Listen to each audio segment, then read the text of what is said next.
I used to struggle a lot with filling my sketchbook up, but once I started implementing these tips I'm going to give you in this video, I feel like the pressure and intimidation of it all kind of faded out, and I just began to get more creative and want to draw in my sketchbook more because I wasn't looking at it as something difficult. A sketchbook should be fun and just a learning tool for you. So today I'm going to give you a couple tips to fill your sketchbook up in a month, a year, 3 months, a week, later, whatever. If you take these tips and implement them, I do think you can have a completed sketchbook in a month, if I'm being real. I often fill sketchbooks in a month and a half-ish. These tips are guaranteed to kind of help you. They're everything I use to get comfortable with my sketchbook and start filling it up and stop caring about it.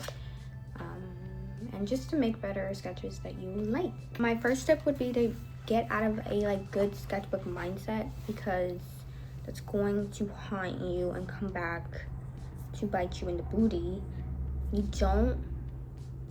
Sketchbooks aren't meant to be good. If you have a good sketchbook, quote unquote, where are your bad drawings going? I'm confused. Every sketchbook ever with every artist has sketches that the artist doesn't like for whatever reason, and they're bad for whatever reason, because that's what a sketchbook's for. It's for experimenting and learning. And if you're stuck in this needs to be aesthetic and perfect for my Instagram or my TikTok, and every single page needs to be an amazing completed artwork, you're going to want to die very soon, because that's just not realistic at all.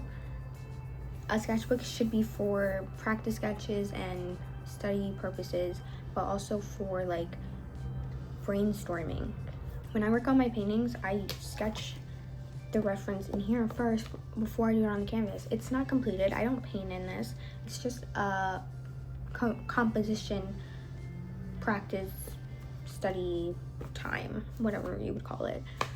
And it's just so I can see and get in the mindset of the painting. Do I ever come back and look at that and be like, wow, that's an awful sketch? No, because it did its job. So get out of the good sketch mindset, because not every sketch needs to be perfect. And once you let go of that and you start creating freely, you're definitely going to see an improvement in the sketches that you do, because you have to allow yourself to make bad art, and then all of a sudden you won't make bad art anymore. You'll really like what you make. I started drawing for 10 minutes every day. I would say about 2 months ago now. It genuinely helped me and my style so much, but also it just helped me creatively, because it's only for 10 minutes. You pick up your sketchbook for 10 minutes a day. You pick up a pencil or color pencil, pens, paint, whatever, and you just draw for 10 minutes. If you want to keep going after the 10 minutes, that's fine. But as long as it's 10 minutes every single day, just pick it up and draw something, whether it's doodles, sketches, scribbles, it doesn't matter, as long as you draw for 10 minutes. What I notice usually happens for me is I kind of get in the groove of drawing, and then I end up drawing for 45 minutes, an hour, and I fill a couple pages in my sketchbook, and I feel really good about that and happy and content with the work I did. Some days I draw for 10 minutes and I don't want to keep going. Some days I only draw for 5 minutes because I'm a loser who doesn't follow my own rules. But as long as you pick it up and you draw something and you tried, that's when you need to start getting in the habit of drawing consistently more. My street's noisy today. Forcing yourself to try new mediums like colored pencils, or if, let's say, you usually draw in a pencil and you force yourself to draw with only colored pencils, and you make it that your new goal to incorporate more colors into your sketches, you're going to be unlocking a new part of your brain that says, wow, this actually looks pretty cool. And you're going to want to keep making drawings like that to see what else you can make that you really enjoy. You have to kind of push the boundaries just to kind of break out of what you normally do, because it's going to make you want to draw more. Even if you hate it, you're going to want to draw again so you can kind of figure it out. This also works for objects and subjects in general.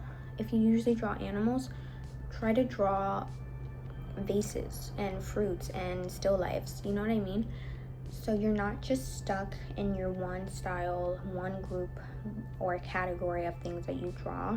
And if you only draw tigers, you can't really draw a bunny because you don't draw bunnies ever.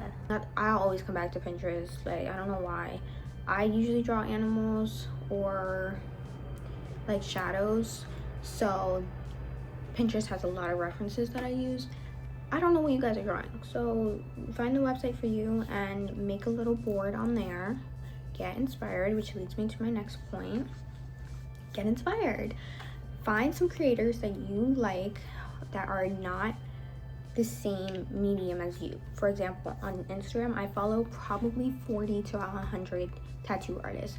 I love tattoo work. I think it's super cool, and I love to see the sketches of a tattoo artist. So that when I got all tangled up in following all these tattoo artists, I just wanted to create really cool looking tattoo-ish designs. Also, watching a lot of YouTube videos, it's kind of hard to find artists on YouTube. I don't know why, but I have this problem.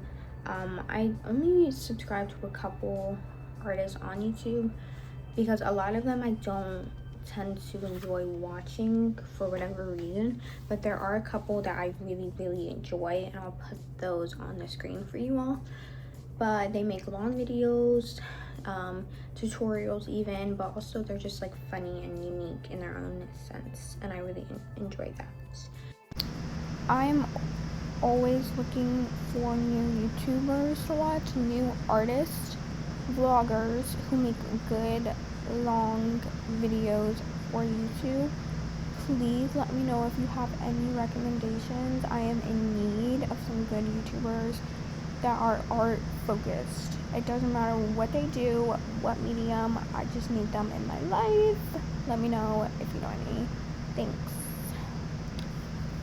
So watching a lot of YouTube videos will help you, because you can see, oh, they're drawing cats today, and now you kind of want to draw cats too. So then you pick up and you draw a cat with them, and the video's like an hour long, so it kind of just gives you something to do. It's almost like parallel play in a way. You're both doing it, but on your own. Next kind of leads me to a point I already made, but literally draw anything on Pinterest. If you have a board, just pick a random picture on your board that you already saved and draw it. Maybe use a different medium, maybe try to do something cool with it, or maybe just draw it exactly as it is. You can't overthink your process, because then your process is all messed up because you're all in your head about it. So it comes on the page all wrong. And you don't want that, because who is that helping? It's not helping you at all. In fact, literally have one subject that you can always come back to. For me, it's tigers. If I don't know what to draw, I find a picture of a tiger and I draw it. Because at least you're drawing something, which in my opinion matters the most out of everything, whether it's good or bad. At least you're drawing. Set goals that aren't just focusing on finishing your sketchbook, because it's kind of counterproductive or it's wrong. If your only goal is to finish your sketchbook, then the sketches will kind of be just to fill the page. I don't know, even if your sketchbook takes you 2 years to finish, don't rush it. If you're drawing consistently, have another goal. I always set goals in my sketchbooks when I start a new one. Personally, these are some of the things that helped me. Also, listening to music and drawing gets me in such a good mood. But at the end of the day, you need to follow your heart.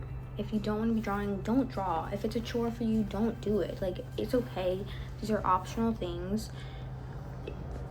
There's one of like it's a thing of wanting to get better.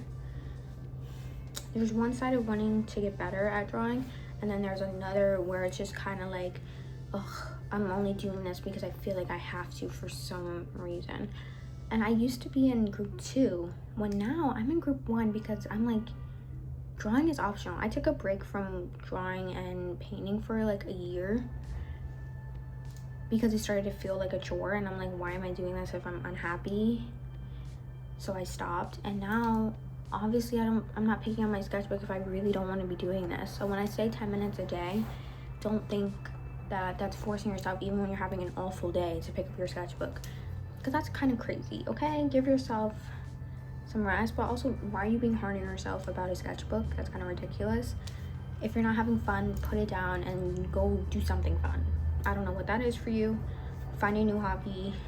And this is not something that you genuinely enjoy doing for the sake of doing it, whether it's good or bad, I think you should find a new hobby. That's everything I have to say.